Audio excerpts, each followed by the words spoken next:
Bien, bonjour les troisièmes. Avec Madame Morvan, directrice adjointe du lycée général, et Monsieur Serron, directeur adjoint du lycée professionnel, on est heureux de vous accueillir dans la salle de conférence pour parler orientation. C'est vrai qu'on est encore début janvier, donc on peut vous souhaiter une très belle année 2021. On espère qu'elle sera évidemment couronnée par l'obtention du brevet au mois de juin. Et puis, j'ai envie de dire surtout par la réussite de votre parcours d'orientation, de votre choix d'orientation pour voilà votre parcours que vous allez suivre après la troisième. C'est ce qui nous réunit cet après-midi. On va vous présenter, en fait, très simplement, les possibles après la classe de troisième. Il va y avoir deux temps. Un premier temps ici, une grosse demi-heure, où on va vous présenter les choses de façon assez synthétique, pour la voie professionnelle et la voie générale. Et puis un second temps, on va se séparer en fonction de ce que vous envisagez pour la rentrée prochaine, pour vous donner des détails un petit peu plus précis sur chacune des filières. Voilà un petit peu pour les grandes lignes. Je tiens aussi à préciser que la présentation de cet après-midi est enregistrée. Donc là, en fait, on est en mode film, parce que d'habitude, cette réunion, on l'a fait avec vos parents. On l'a fait le soir, sauf que contexte sanitaire oblige, on ne peut pas la faire avec vos parents. Donc elle sera mise en ligne via École Directe, et vous pourrez retrouver cette conférence, et vous pourrez du coup partager cette présentation avec vos parents pour parler orientation avec eux. Voilà pour les quelques mots d'introduction. Je propose peut-être que l'on passe à la première diapositive. Voilà. Vous êtes en troisième, on est le 19 janvier. Les questions d'orientation, elles commencent vraiment à germer et à être d'actualité. Vous avez votre stage la semaine prochaine. Ça va être 3 jours. Voilà, donc quelque chose qui va vous permettre de commencer à regarder plus précisément l'expérience dans le domaine professionnel.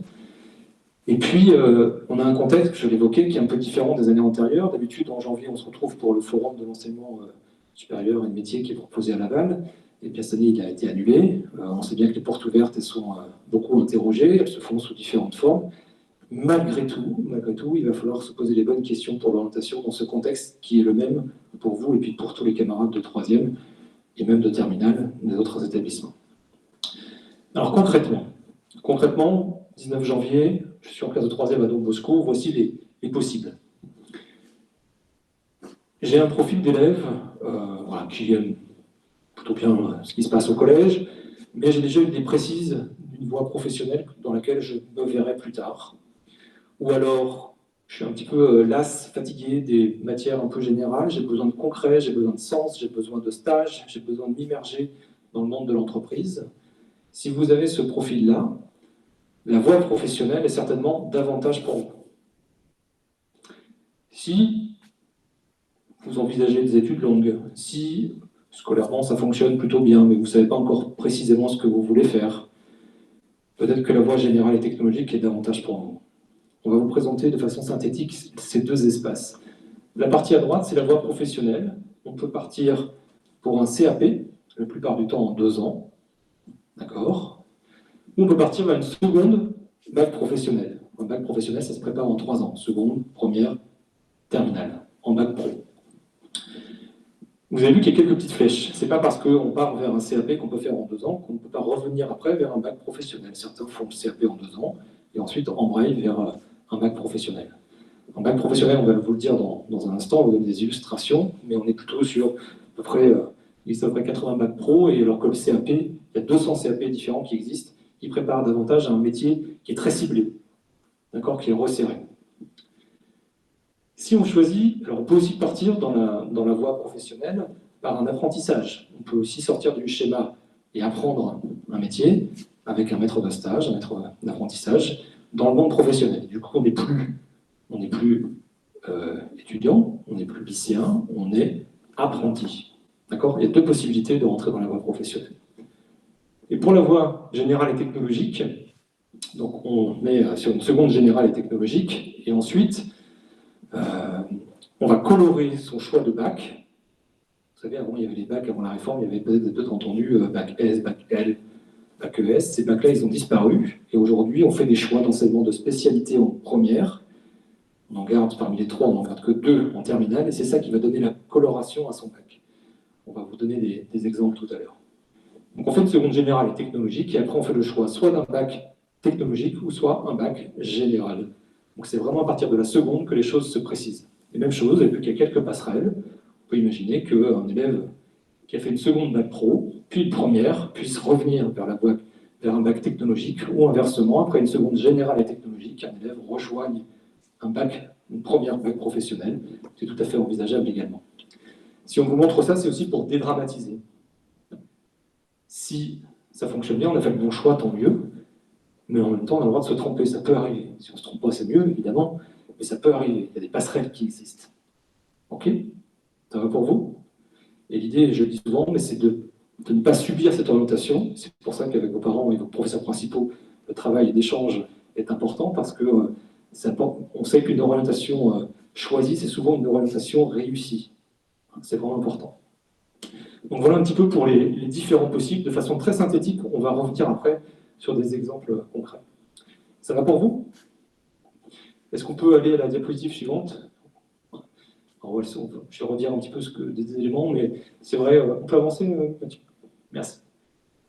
Avant, les élèves de 3e faisaient le choix du bac. Maintenant, avec la réforme, c'est en classe de seconde. Donc, ça va être en seconde générale, finalement. Voilà, c'est vraiment à partir de cette classe de seconde que vous allez choisir comment vous allez colorer votre bac, encore une fois. Donc, il n'y a pas d'extrême urgence. La seule chose qu'il va falloir choisir quand on est en 3e générale, 3e, pour aller en seconde générale, les technologiques, c'est les options qu'on va vous présenter. Voilà, donc le lycée, c'est vraiment 3 ans, mais c'est vraiment une année de détermination, la seconde, pour après avoir 2 années de cycle terminal. On bascule sur la diapositive suivante. Voilà, donc des choix d'options seconde générale, et puis bientôt, choix dans bientôt 14 familles de bac professionnel. Et je vais laisser d'ailleurs la parole à M. Sermon pour la partie de présentation de la voie professionnelle. Donc, en ce qui concerne la voie professionnelle, donc depuis 2018-2019 est apparue dans les réformes la notion de famille de métier. Donc, il y en a 14 actuellement, donc je ne vais pas toutes vous les lister, on va prendre la 3e, métier de la relation client. L'idée est assez simple, c'est-à-dire que quand vous rentrez dans une formation liée à une famille, vous avez une année de plus pour définir votre orientation. C'est-à-dire que quelqu'un, par exemple, qui a envie de travailler dans le commerce, dans la vente, ou qui n'est pas sûr, va rentrer en famille des métiers en seconde, et c'est après sa seconde qu'il va choisir le bac en fait qu'il va suivre. Ça existe donc dans les 14 familles, on peut avoir quelquefois jusqu'à 5 bacs pro reliés à une même classe de seconde. Ça, c'est pour les élèves qui ont déjà une idée, mais qui reste encore un petit peu vague, et qui ont besoin d'une année pour préciser. Vous avez sur la diapo suivante, en fait, un exemple. Donc la famille métier de la relation client, qui est présente au sein de Don Bosco, avec 3 bacs pro, le bac pro vente, le bac pro commerce et le bac pro accueil. On fait une seconde commune, en cours de seconde au travers de vos stages, de ce qui se passe en classe, de vos résultats, etc. Vous avez un choix d'orientation sur 3 bacs pro. Ça, c'est vrai pour ceux qui sont en famille de métiers. Par contre, il existe toujours des bacs de spécialité. Donc, un bac de spécialité, c'est assez simple. C'est l'intitulé de la classe de seconde correspond au bac que vous passez. L'intitulé seconde service aux personnes au territoire que vous trouvez sur Rochefeuille. Et bien, en fait, vous passez le bac service aux personnes et au territoire.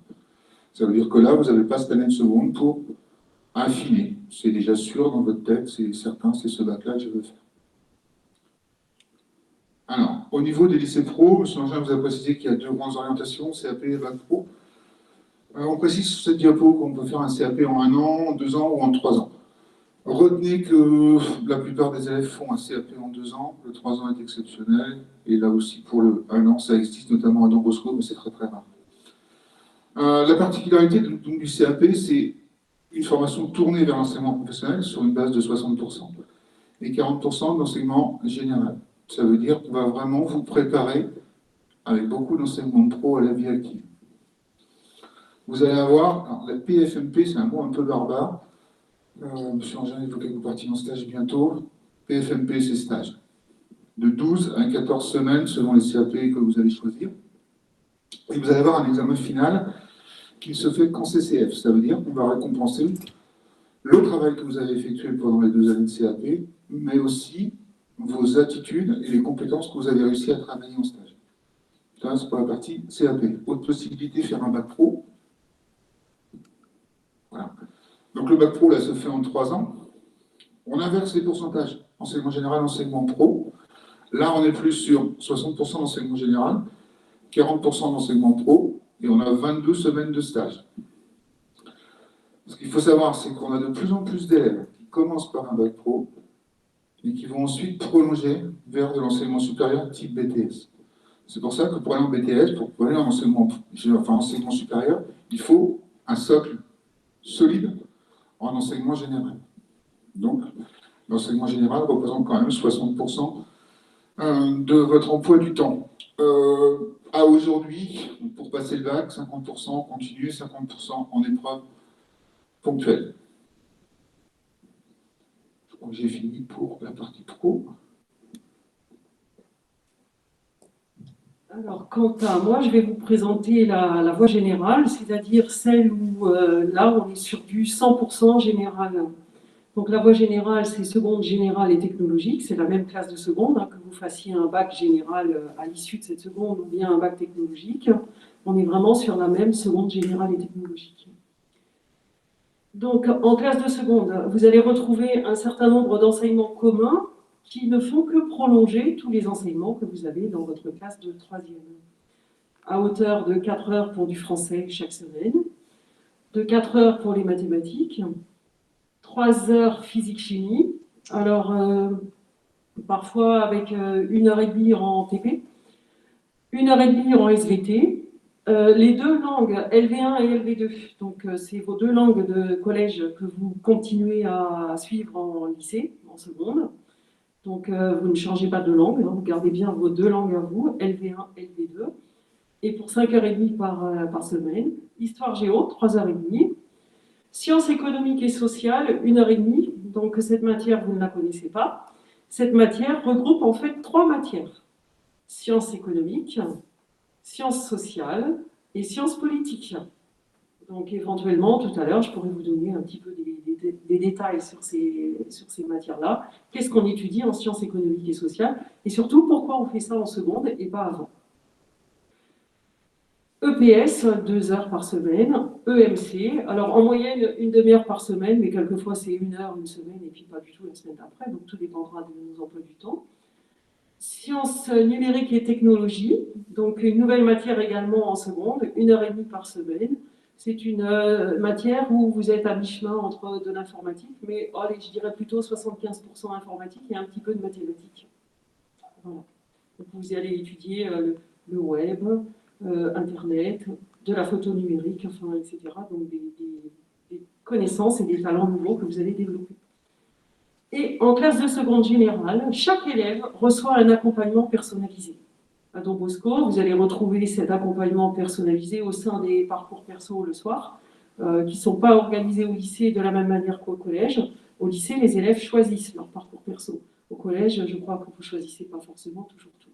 Au lycée, on vous aide à acquérir de l'autonomie progressivement. Donc en seconde, on vous laisse choisir vos parcours perso, combien même de temps en temps, on va vous aider à les choisir. Voilà. On va, au travers de cet accompagnement personnalisé, aussi beaucoup vous aider à choisir votre orientation, puisque M. Angin le disait tout à l'heure, la classe de seconde générale et technologique, elle est commune, mais à la fin de l'année, il faut qu'on se positionne sur le baccalauréat qu'on veut présenter, qu'on veut préparer. Donc soit c'est un bac général, et auquel cas il faut encore choisir vos 3 spécialités pour donner la tonalité de votre baccalauréat général. Alors est-ce que c'est un baccalauréat général plutôt à vocation scientifique que je veux créer? Est-ce que c'est un bac à mi-chemin entre du scientifique et du littéraire? Donc c'est vous qui allez donner la tonalité de votre baccalauréat général.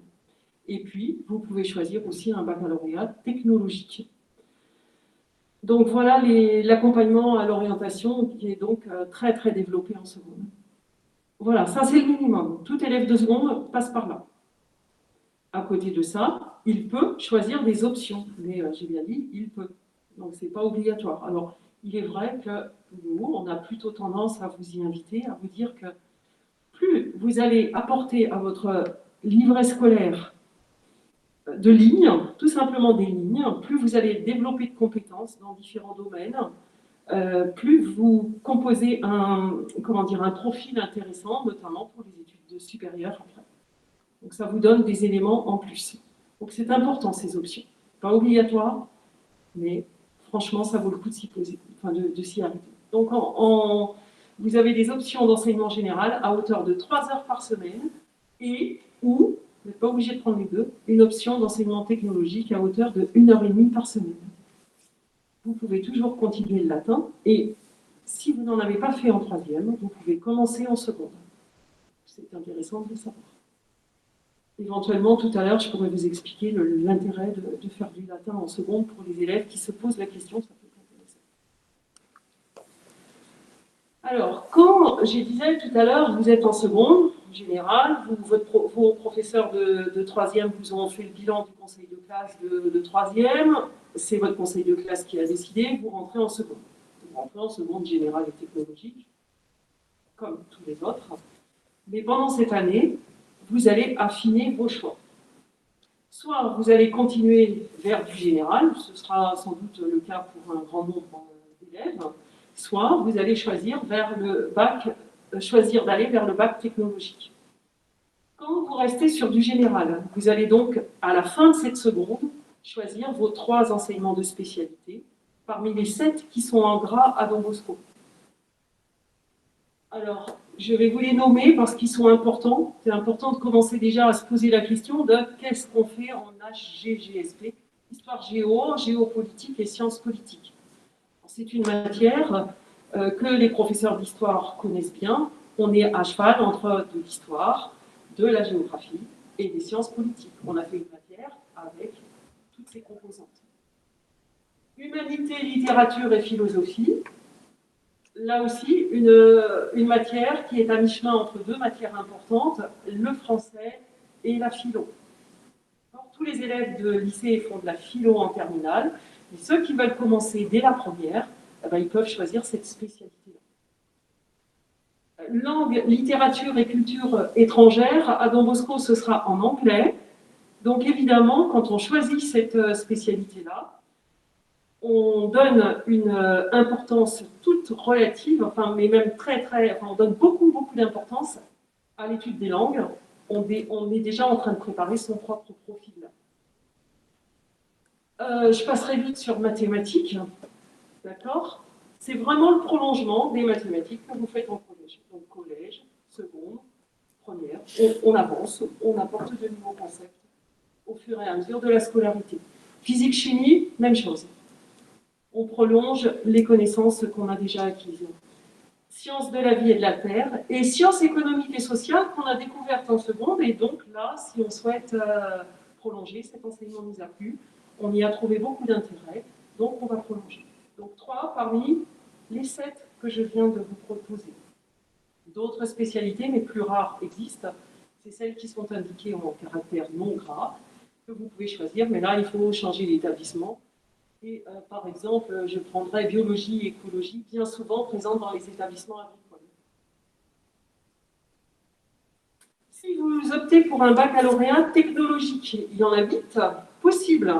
Donc je vais les lister, ils ne sont pas tous présents en Mayenne. Donc par exemple, pour l'avant-dernier, TMD, technique de la musique et de la danse, dans l'académie, le seul qu'on va pouvoir trouver, je crois qu'il est à Nantes, monsieur... Votre professeur de musique ne me comprenera pas. Sinon, Rennes. Donc, vous voyez, ce baccalauréat technologique est relativement rare. Plus présent auprès de nous, STI 2D. Donc là, vous êtes intéressé par les sciences du développement durable. STD 2A, design et arts appliqués. Alors attention à ce baccalauréat technologique. Il requiert une option spécifique quand on est en seconde. Il requiert une option art appliqué, qui est une option qu'on appelle souvent option lourde d'art appliqué, qui est une option de 6 heures par semaine. Donc, quand on rentre en seconde, il faut prendre une option art appliqué, qu'on n'a pas à Don Bosco. Chez nous, on a l'option art plastique, si on veut prolonger vers ce baccalauréat. Donc, c'est un cas, j'ai envie de dire, c'est le contre-exemple. Sciences techniques et de laboratoire, donc vous souhaitez travailler dans les laboratoires plus tard.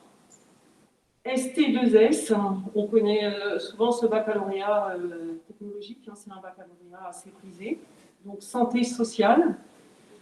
STMG, Management et Gestion. Et puis un qui est plus spécifique aussi, hôtellerie et restauration, donc le STHR. Voilà. Et puis STAV dans les lycées agricoles. Voilà, pour les 8 baccalauréats technologiques, qui peuvent être tous faits après la seconde générale technologique, sauf STD2A dont j'ai parlé. Et peut-être TMD, j'avoue que je ne sais pas, mais on a très rarement des élèves qui font général pour partir sur le TMD. Voilà, c'est vraiment des formations vraiment très spécifiques. Donc là, je veux dire, si vous êtes intéressé par ces filières-là, c'est vraiment votre premier interlocuteur, c'est vraiment votre prof principal. Voilà, c'est lui qui va savoir le premier. Voilà. Donc, comment rentre-t-on en seconde générale et technologique? Sur avis du conseil de classe. Voilà, tout simplement. Donc, vous, après, on vous accepte en seconde générale. Voilà. Donc, tout à l'heure, je parlais des options. Donc, je vais les décliner brièvement. Les options qui sont facultatives sont à Don Bosco la LV3. Alors, gardez bien, vous avez bien compris vos 2 langues déjà étudiées au collège, LV1, LV2. Là, vous n'avez pas le choix, vous les poursuivez. Et vous pouvez compléter vos compétences linguistiques. Et Dieu sait à l'heure actuelle que c'est important, par une 3e langue. Que vous soyez scientifique ou non. Là, vous viendrez m'en parler et je pourrais vraiment vous dire tout l'intérêt de choisir une 3e langue. Donc ici, ce sera allemand, espagnol ou japonais.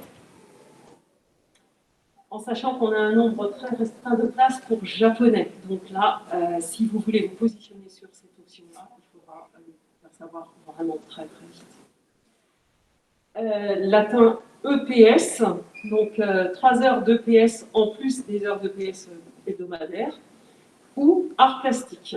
Vous voulez plus tard devenir décorateur, vous voulez devenir architecte, eh ben, je vous invite à faire art plastique.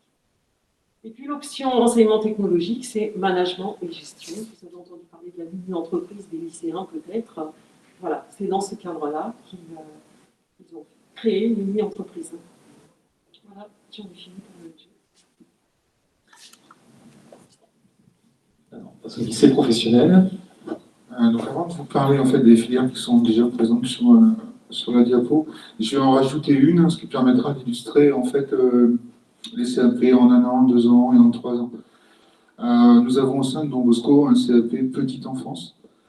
Donc c'est pour les gens qui sont intéressés pour tous les métiers liés à la petite enfance. Mais c'est un CAP en 1 an. Donc il ne vous concerne pas directement à aujourd'hui, mais il vous concernera peut-être dans quelques années, où il peut concerner des gens de votre entourage. Donc le principe est simple. Le CAP en 1 an, on ne fait que de l'enseignement professionnel et on se sert d'un diplôme que vous avez obtenu auparavant pour valider la partie enseignement général. Donc les élèves qui sont en CAP petite enfance chez nous, ce sont des garçons, des filles, ils ont systématiquement déjà un CAP, voire un bac pro. Donc ça peut être une idée pour des gens qui veulent travailler dans le domaine de la petite enfance, commencer peut-être par service aux personnes et puis ensuite revenir sur Don Bosco dans 2-3 ans pour faire le CAP petite enfance. C'est un petit aparté pour expliquer un petit peu les CAP en 1 an. Première filière, autrement, donc tout ce qui est métier du bien-être et de la beauté au travers des formations liées à l'esthétique. Donc 2 formations, soit un CAP, soit un bac. Donc le CAP se fait en 2 ans, le bac en 3. Avec des différences de programme, je ne vais pas rentrer dans le détail maintenant. Je vous l'expliquerai tout à l'heure en plus petits groupes. On va un peu plus loin quand on est en bac, quand on va en CAP. On peut commencer par un CAP, comme on vous l'a montré sur la première diapo, et rebasculer après sur un parcours bac, voire sur un BP en alternance qui se fait aussi au sein du CFP. Donc, autre famille des métiers, métier de la relation client. Donc là, on fait une seconde, métier de la relation client, et ensuite on débouche sur 3 bacs pro, vente, commerce, accueil. Vente, c'est plutôt pour les futurs commerciaux, automobile, agent immobilier, tout ce qui se vend au travers d'un commercial. Le bac pro commerce, plutôt pour des jeunes qui souhaitent travailler dans les magasins, mais aussi à terme avoir des responsabilités d'assistant et de manager. Et le bac pro accueil, là on est plutôt sur des élèves qui cherchent soit un job lié à l'accueil pur, un métier lié à tout ce qui est événementiel, et ensuite éventuellement lié au tourisme. Donc ces 3 bacs-là débouchent très facilement sur des BTS tertiaires que l'on trouve sur le département. Possibilité aussi de commencer par un CAP vente. Donc c'est un petit peu le petit frère du bac pro. La différence, c'est qu'en CAP, on ne va pas avoir toutes les notions de gestion de magasin et d'animation du personnel qui est fait en bac pro. On se concentre plus sur les techniques de vente et la mise en avant des produits.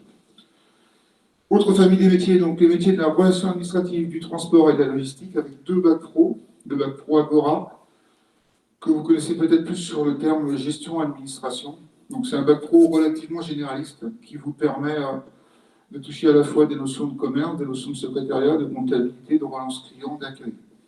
C'est un bac qui vous débouche sur beaucoup de BTS derrière, tertiaire, mais qui peut être aussi un tremplin idéal quand on veut préparer des concours pour entrer dans la gendarmerie, dans la police, des choses comme ça. Le bac pro transport. Donc là, il ne s'agit pas de conduire les camions, il s'agit d'organiser le transport, d'être capable d'affréter de la marchandise, que la marchandise soit importante ou que ça soit de la petite messagerie, c'est-à-dire le petit cadeau que vous avez reçu dans votre boîte aux lettres via un site marchand connu, qui commence par un A par exemple. Ça, les élèves apprennent à le faire, c'est-à-dire on est capable d'une marchandise qui est stockée en Allemagne, de la faire venir en Mayenne en 24 heures si c'est nécessaire, en 48 heures, en 72 heures, en fonction des contraintes de tarifs, en fonction du produit que l'on transporte, etc. etc.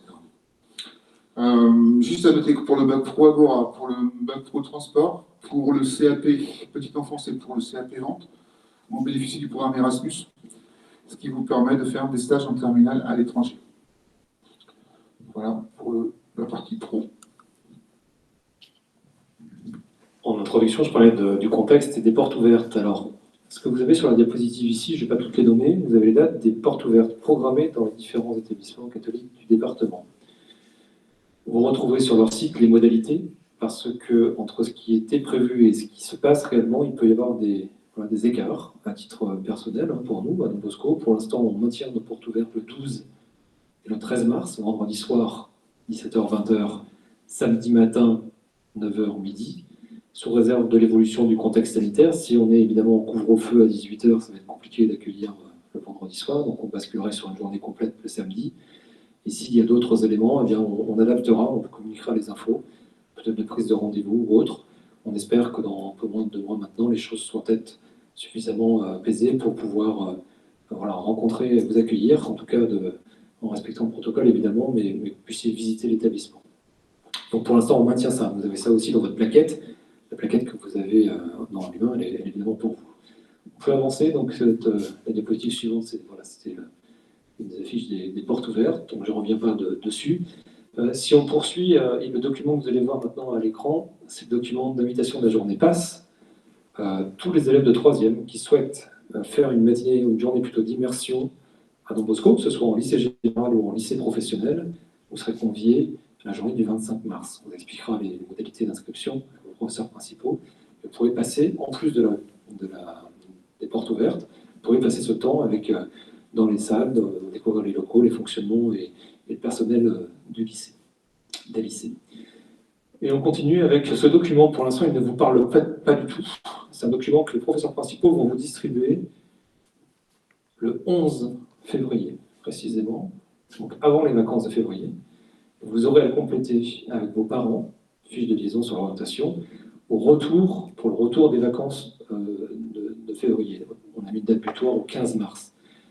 Ça permet de façon très précise de savoir si vous voulez aller vers la voie générale, professionnelle, savoir quels sont les choix que vous souhaitez faire, si vous souhaitez un autre établissement, si vous souhaitez rester à Don Bosco, ce qui nous permettra nous aussi d'anticiper un petit peu les flux internes à l'établissement. C'est vraiment un document important, c'est pour ça que je tenais à vous le présenter, mais il vous sera précisé par vos professeurs principaux. Une petite parenthèse, qui n'en est pas une, sur le pôle départemental d'athlétisme. Vous avez certainement entendu sur les réseaux, par la presse ou de bouche à oreille, qu'on allait créer un pôle départemental d'athlétisme à Don Bosco, au lycée. Alors, ce n'est pas que le lycée général, c'est le lycée général et professionnel. L'idée, c'est d'accueillir les meilleurs athlètes du département dans une structure qui aujourd'hui n'existe pas sur le département. Aujourd'hui, un élève brillant en athlétisme, il peut partir éventuellement en pôle espoir, c'est au niveau régional. Mais les élèves qui sont très doués en athlétisme, qui n'ont peut-être pas ce niveau d'élite, eh bien, on n'a pas de possibilité de les inscrire dans une structure qui leur permet de bien vivre leur scolarité et en même temps de bien vivre leur passion et de continuer à progresser en athlétisme. Donc si vous faites de l'athlé en club, vous vous débrouillez plutôt bien et que ce projet vous intéresse, faites-vous connaître par vos professeurs principaux, d'accord, qui remonteront l'information au lycée, on vous inscrira sur une pré-liste. Parce qu'il faudra candidater, c'est-à-dire qu'il y aura un dossier d'inscription classique comme n'importe quelle entrée au lycée, et en plus il y aura un dossier de candidature pour rentrer au pôle. L'idée c'est qu'on puisse accueillir en seconde l'année prochaine 8, 10, peut-être 12 élèves maximum. Alors si on n'a qu'une dizaine de demandes, tant mieux pour les heureux élus, tout le monde sera pris. Si par contre on a 20 demandes, bien évidemment il y aura des tests qui seront proposés avec le comité, et on aura tous ces éléments-là. Ce qui est important aussi, on va parler d'internat juste après, dans l'organisation, c'est qu'il y a 4 séances semaine, donc le lundi à 17h30 après les cours, le mardi et le jeudi sur le temps de parcours perso, c'est-à-dire que les élèves du pôle, 15h30, ils prennent le bus, ils arrivent au stade, entraînement 2 heures, ils reviennent, ils sont à 18h15, 18h30 au lycée, où ils rentrent chez eux par leurs propres moyens ou avec le car, en fonction de la jonction qui est assurée, plus le mercredi après-midi. 4 séances, et puis du coup la séance spécifique EPS sur 2 heures qui sera donc le vendredi. Voilà pour les éléments liés au pôle. S'il y a des questions spécifiques parmi vous sur le pôle, eh bien, tout à l'heure vous pourrez venir me voir, j'essaierai d'éclairer vos questionnements. Alors, en lien avec la fiche de liaison et en lien aussi avec le pôle, l'internat, vous l'avez vu sortir de terre, vous l'avez vu grandir, il se termine, puisque dans quelques semaines maintenant, au mois de mars, les internes basculeront dans l'internat. Si je vous le montre là, c'est parce que si parmi vous, il y a des élèves de 3e qui envisagent, c'est important pour la fiche de liaison, hein, je reviens vraiment là-dessus, mais qui envisagent de continuer à Don Bosco, mais en basculant sur un mode interne et non plus externe demi-pensionnaire, eh bien, il faudra qu'on le sache assez vite, parce qu'on sait aujourd'hui, on a énormément de demandes, beaucoup plus que d'habitude, pour l'internat. Je pense que voilà, la qualité du bâtiment attire, et donc on sait qu'on n'aura certainement pas la capacité d'accueillir tous les internes qui le souhaitent. Et donc, on souhaite quand même prioriser nos élèves qui sont déjà dans Moscou, encore faut-il qu'on le sache. Donc si c'est votre cas, n'attendez pas le mois de juin pour nous dire bah, nous, on aimerait bien être interne. Il faut vraiment qu'on le sache assez vite pour pouvoir organiser l'accueil des élèves dans les bonnes conditions. Voilà la petite parenthèse internat. Voilà, alors on a fait le tour on va dire, d'une présentation très synthétique, encore une fois, que vous pourrez retrouver en ligne, sur lequel vous pourrez échanger avec vos parents. Tout à l'heure, je disais qu'il faut dédramatiser, hein. Choisir son orientation, c'est important. Essayer de faire en sorte que vous puissiez aller dans des choses qui vous motivent, qui vous intéressent. Et puis, le parcours idéal, il n'y en a pas. Le parcours idéal, c'est le vôtre, c'est celui que vous allez choisir, c'est celui qui vous permettra de réussir. Et il n'y a pas une voie d'excellence, c'est-à-dire que vous avez vu tout à l'heure, on a parlé du bac professionnel, bac technologique ou du bac général, du CAP. La voie d'excellence, c'est celle qui vous fera réussir. La voie d'excellence peut être un bac professionnel, la voie d'excellence peut être un bac général. Comprenez ça? Et puis, on aura l'occasion d'en discuter tout à l'heure, mais il y a tellement de possibilités et surtout tellement de choses qui vont se passer dans les prochaines années que peut-être que vous ferez voilà, pas mal de virages dans votre carrière professionnelle. Vous aurez certainement beaucoup de formations continues parce que les choses évoluent très vite et que ce point de départ est certainement un départ pour mieux le réussir, évidemment, mais que certainement au fil des années, vous aurez la possibilité d'exercer certainement différents métiers dans votre parcours. Voilà ce que je peux vous dire pour l'instant avec M. Sermon et Mme Morvan. Donc on va faire un stop sur cette première partie. Les élèves qui sont intéressés par la voie professionnelle, vous allez rejoindre M. Sermon, alors pour professionnel, lycée pro, mais aussi les éléments liés à l'apprentissage. Vous allez pouvoir suivre M. Sermon, et nous, on va rester avec Mme Morvan, ici pour les élèves qui, c'est votre place, hein, qui souhaitent avoir beaucoup plus de précision et d'informations sur la voie générale et technologique.